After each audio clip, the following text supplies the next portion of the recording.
Hello, xin chào các bạn đã quay trở lại với review 5 phút.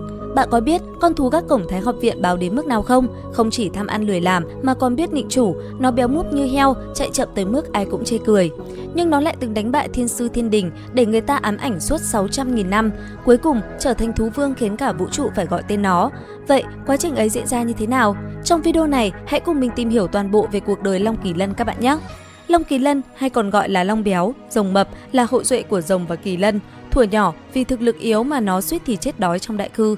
May mắn được thiếu niên tổ sư nhặt về nuôi, cho làm thú canh cổng Thái học viện. Ông đặt tên nó là Long Phi. Lần đầu tiên Tần Mục tới Thái học viện, lúc đó nó còn đang say ngủ. Tần Mục còn tưởng nó là tượng đá. Về sau, trong trận chiến với đạo tử Lâm Hiên, Tần Mục bị đạo tử nhìn ra điểm yếu, đánh trọng thương vai trái vào lòng bàn tay. Lúc này, Long Kỳ Lân mới thức giấc, liếm vết thương của Tần Mục. Bởi vì nước miếng rồng trị ngoại thương rất tốt, vết thương của Tần Mục nhanh chóng khép miệng, da thịt sinh sôi, thậm chí xương gãy cũng liền lại. Tần Mục nhớ lời dược sư dạy, Long Tiên là dược liệu tốt, liền định hót nó, có ý muốn xin mấy lọ để dành. Nhưng Long Kỳ Lân cũng giảo hoạt, nó biết nước miếng của mình quý, liền đặt điều kiện cho Tần Mục phải bắt cho được con trâu xanh, là tọa kỵ của Bá Sơn Tế Tửu. Can tội con trâu xanh tưởng nó là con cái, hay đến ve vãn làm nó bực mình.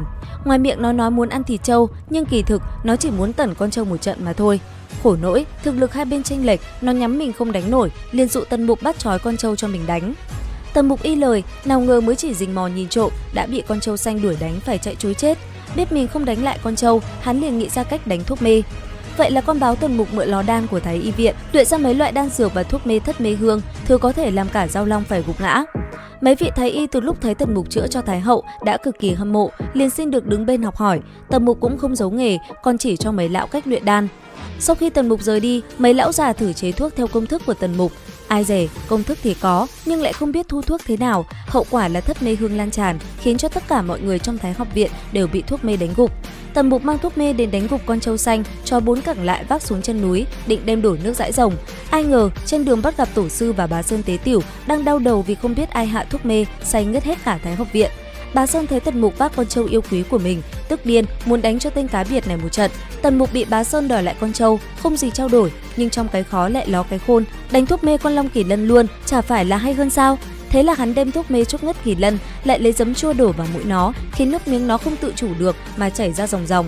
Tần Mục khí hưởng hứng được vài lọ đầy ắp. Sau khi Tần Mục chính thức làm giáo chủ Thiên Ma giáo, tổ sư mãn nguyện rời đi. Trước khi đi đã thả tự do cho Long Kỳ Lân, nó đau buồn cực kỳ, ôm chân tổ sư khóc hu hu, nước mắt nước mũi giàn giụa, tới mức tổ sư phải dọa nó rằng còn khóc nữa sẽ nướng nó lên ăn nó mới thôi khóc. Mãi cho đến khi Tần Mục trở về, Long Kỳ Lân liền nằm lăn ra ăn vạ. Nó vừa than đói, vừa than bị bỏ rơi, bị con trâu xanh quấy rối, lại hờn dỗi bị Tần Mục chuốc thuốc mê. Cuối cùng, kỳ kèo mặc cả, đòi Tần Mục phải chịu trách nhiệm với nó, phải nuôi ăn nó cả đời. Ban đầu, nó đòi ăn một đấu linh đan, rồi lại giảm còn nửa đấu, rồi lại một chén. Tần Mục nhận nó, mỗi ngày cho ăn một đấu linh đan xích hỏa, lại cho uống nước hồ ngọc long của hoàng gia. Đổi lại, nó phải nhá nước miếng làm trao đổi và chịu làm thú cưỡi cho Tần giáo chủ. Từ ấy, một câu giáo chủ, hai câu giáo chủ, nó quyết bám lấy cái phiếu cơm miễn phí này trọn đời. Long Kỳ Lân theo Tần Mục, mỗi ngày ăn một đấu linh đan, kết quả là càng ngày càng thấy nó phát tướng, tới mức cái bụng chạm đất, cái cổ, cái đuôi vốn dài, nhưng bởi vì béo ra nên trông ngắn ngủn. Ai cũng chê nó béo, bởi vì phát tướng nên tốc độ của nó vốn không nhanh, nay lại càng chậm, chạy được nửa phút thì dừng lại thở dốc nửa giờ. Cứ thế, Tần Mục mang theo một con kỳ lân béo múp cùng một con hồ ly đi hành tẩu giang hồ. Đáng thương Long Kỳ Lân đi đến đâu cũng bị đám tọa kỵ, linh thú cười nhạo, từ con trâu xanh của Bá Sơn tới con hươu ở Tiểu Ngọc Kinh cũng nhìn nó với ánh mắt khinh thường. Nhưng nó vẫn tự nhủ mình đang trong giai đoạn trưởng thành, cần ăn nhiều mới lớn nổi. Tần Mục nhiều lần dọa nó nếu không chạy nhanh thì tới Tết sẽ cho nó vào nồi, mới khiến nó ra sức chạy nhanh hơn một chút, nhưng cũng chỉ được một lát mà thôi. Đáng thương Tần giáo chủ nhận nuôi phải một con heo lai rồng. Tuy vậy, Long Kỳ Lân cũng nhiều lần giúp đỡ Tần Mục. Khi gặp phải cường địch, nó thường hiện ra chân thân khổng lồ, lợi dụng da dày thịt béo, mỡ nhiều vảy cứng mà hứng vài đòn thay chủ. Âu cũng là trả tiền cơm bấy lâu. Mỗi lần như thế, nó liền tỏ ra đau khổ, đòi tăng khẩu phần linh đan nhưng đều bị Tần Mục từ chối. Nhiều khi Tần giáo chủ còn cảm thấy bị lừa nuôi con lợn ham ăn lười chạy. Thực ra, Long Kỳ Lân cũng thuộc hàng linh thú hỗn huyết với linh trí cực cao. Nó thậm chí còn sáng tác ra một cuốn công pháp cho riêng mình, gọi là Hoạn Nhân Kinh, viết ra những kinh nghiệm, những mưu mẹo làm chủ nhân hài lòng, phải nghe theo ý mình muốn. Nhưng cuốn kinh chưa thành đã bị Hồ Linh Nhi mách lẻo với Tần Mục, làm nó giận vị đại tỷ hồ ly này mấy hôm. Tính cách của nó có phần khôi hài, nhát gan, có lẽ vì tuổi thơ bất hạnh nên nó đặc biệt tỏ ra sợ bóng tối của đại khư. Nó thường la lên oai oái mỗi khi bị Tần Mục kéo vào bóng tối. lần Tần Mục bị đưa về quá khứ, chứng kiến thời đại Thượng Hoàng sụp đổ, Long Kỳ Lân cùng Chiếc Dương của Tinh Ngạn vậy mà kết thành một mối tình bạn kỳ lạ. Đến nỗi sau này, Chiếc Dương hễ gặp được Long Kỳ Lân liền muốn nuốt nó vào bụng. Nó thường lo lắng mỗi khi Tần Mục đi vào nơi nguy hiểm, có lẽ một nửa là nó lo cho sự an nguy của Tần Mục, còn một nửa là lo cho cái bụng của chính nó. Có lẽ ngoài việc mỗi ngày ăn linh đan rồi ngủ, làm thú cưỡi cho Tần Mục, thì nỗi canh cánh trong lòng của nó là làm sao để tẩn cho con trâu xanh của bá Sơn một trận. Từ quãng thời gian ở học viện, nó vẫn ôm thù với con trâu xanh. Đến nỗi khi nó gặp được một đám rồng và kỳ lân trong di tích địa mẫu, được đám quái vật thượng cổ ấy dạy cho vài chiêu, nó liền tìm con trâu xanh tính sổ, dọa gặp đâu sẽ đánh con trâu ở đấy. Cho đến khi Ngưu Tam Đa, con trâu đen tọa kỵ của thiên sư cày ruộng thời khai hoàng xuất thế, con trâu xanh liền bái trâu đen làm cha nuôi, nhờ trâu đen tẩn cho Long Kỳ Lân một trận. Từ ấy, nó liền ôm ác cảm với loài trâu, cảm thấy chúng thật đáng ghét. Cũng trong lần địa mẫu thức tỉnh đó, Tần Mục được biết Long Béo là rồng lai với Kỳ Lân nên nó có hai thuộc tính, vậy mà không biết bấy lâu chỉ cho nó ăn linh đan xích hỏa nên thuộc tính hỏa của nó có phần lấn át thuộc tính thủy. Từ đó, Tần Mục liền luyện thêm thủy linh đan cho nó ăn, nhưng con heo này chỉ thích ăn linh đan xích hỏa, còn thủy linh đan nó chê không ngon nên thường lén giấu đi, lại bị Tần Mục phát hiện, dọa nó, nịnh nó một hồi nó mới chịu ăn. Năm ấy, Tần Mục nhận nhiệm vụ đi tìm hậu duệ thời đại Xích Minh, trước khi đi giao Long Kỳ Lân cho dược sư nuôi giúp, nhưng dược sư hiểu lầm câu nói ăn một đấu linh đan mỗi ngày thành ăn một đấu mỗi bữa. Kết quả là sau đó, nó béo tới nỗi thành một quả bóng thịt tròn, có gắn thêm cái đầu cũng tròn bên trên. Tần Mục giận quá, dùng ngũ lôi ấm triệu hồi vạn lôi, ném nó vào trong sấm sét để luyện đi bớt mỡ. Sau khi chịu trăm ngàn lần sét đánh, nó vậy mà thực sự giảm được cân, cơ bắp lộ rõ, trở thành Long Kỳ Lân oai phong lẫm liệt.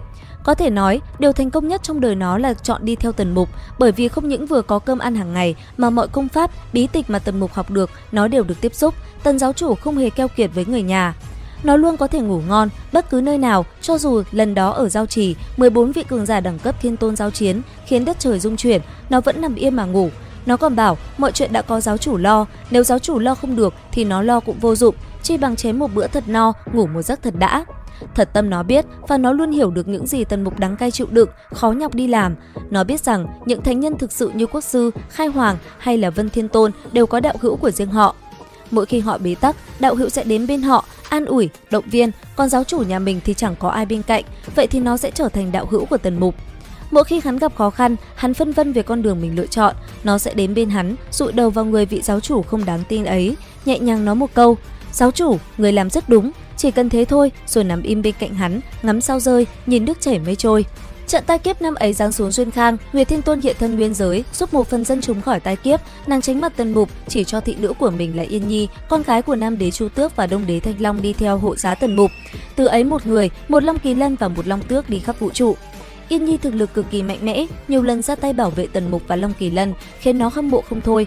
Mỗi lần gặp bọn cổ thần tay sai của thiên đình, Yên Nhi liền xông lên trước, hiện ra chân thân rồng mọc cánh, phun lửa, cùng sấm sét đánh bại rồi ăn lua bọn chúng. Long Kỳ Lân ánh mắt tràn đầy ngưỡng mộ, rồi dần cảm thấy thiện chí, trong lòng dâng lên một cảm giác lạ. Thấy nữ yêu này cũng hay, trở nên thích, rồi trải qua nhiều lần vào sinh ra tử, sắc đánh bên nhau, cả hai bỗng nảy sinh một thứ tình cảm lạ kỳ. Lần đó, Tần Mục bị Thái Đế đánh trọng thương, Long Phi cùng Yên Nhi mượn chiếc thuyền vượt thời gian của Lăng Thiên Tôn, trở về quá khứ 600.000 năm trước để nhờ Cung Vân Thần Vương chữa trị. Vừa hay gặp được sự kiện thiên đình nội loạn, 4 đại cổ thần Thanh Long, Bạch Hổ, Chu Tước, Huyền Vũ rời khỏi thiên đình, tiến về 4 góc của vũ trụ.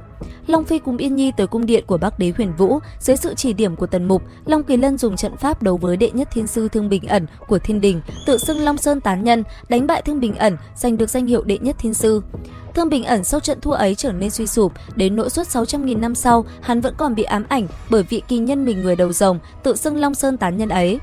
Cũng trong lần đó, sau khi đánh bại thiên sư thiên đình, Long Kỳ Lân cùng Yên Nhi cũng luôn báu vật của Bắc Đế là Lưu Ly Thanh Thiên Tràng, rồi trở về tương lai, báo hại con trai của Bắc Đế là U Minh Thái Tử bị cha mẹ trấn áp 600.000 năm. Sau khi bí mật về mảnh đất sơ khai, nơi đầu tiên hình thành sau khi vũ trụ mở ra, tổ đình được khai mở, các thiên tôn liền kéo nhau tới chiếm đất. Tần Mục cũng chiếm lấy một chỗ, lấy ra Lưu Ly Thanh Thiên Tràng đã được người câm cùng người mù tinh luyện, lại đem ra trấn giữ bảo địa. Khi ấy, Long Phi cùng Yên Nhi được giao nhiệm vụ ở lại quản lý việc khai thác tài nguyên, còn Tần Mục tiếp tục sứ mệnh quấy rối thập thiên tôn. Cũng chính trong quãng thời gian ở đây, Long Phi cùng Yên Nhi chính thức về một nhà, sinh ra một đám tiểu yêu vừa có nét giống rồng, vừa giống Kỳ Lân, lại giống cả Chu Tước, ngộ nghĩnh cực kỳ. Không lâu sau, Tần Mục khám phá ra bí mật ẩn sâu trong tổ đình, biết được sự tồn tại của thú giới cùng đại hung thú thượng cổ là Long Hao. Long Hao là chủ nhân của thú giới, vạn thú chi vương xuất hiện, bắt Long Phi đi. Nhờ tài nịnh nọt và cuốn công pháp Hoạn Nhân Kinh đại thành, nó nhanh chóng được Long Hao nhận làm con nuôi. Tần Mục cảm thấy Long béo của mình đã trưởng thành, có gia đình lại có địa vị cũng mừng cho nó. Ngày Tần Mục thành thân cùng Linh Dục Tú, chư thiên nhao nhao tới chúc mừng, Long Phi cũng gửi tới một món quà, đó là cuốn Hoạn Nhân Kinh hoàn chỉnh nhất, khiến cho Linh Dục Tú cũng phải phì cười, ăn bám thành đạo mục thiên tôn, nay ăn bám tới tận thú cưỡi của mình. Long Hao cùng Tần Mục ký khế ước tiểu thổ bá, sau này khi chiến đấu con người có thể sử dụng thuật triệu hồi, gọi dị thú từ thú giới tới trợ chiến. Nhưng trong trận quyết chiến với thiên đình, Long Hao đã không đáp ứng lời kêu gọi chiến đấu từ nguyên giới, kết quả là khế ước được kích hoạt, Tần Phượng Thanh xuất hiện nuốt chửng Long Hao. Lúc ấy, Long Phi đau buồn vì dẫu sao vị cha nuôi này mặc dù hèn nhát, ba phải nhưng cũng thật lòng yêu thương nó. Vậy là Long Phi lên làm chủ thú giới, trở thành thú vương mới, danh tiếng lẫy lừng. Cùng với Yên Nhi và bé con, cả nhà sống yên vui, hạnh phúc mãi về sau. Đó cũng là cái kết đẹp cho Long Kỳ Lân đúng không các bạn? Nếu thấy hay, hãy cho mình một like và comment dưới phần bình luận để mình có động lực ra thêm nhiều video hấp dẫn nữa nhé. Bây giờ thì xin chào và hẹn gặp lại!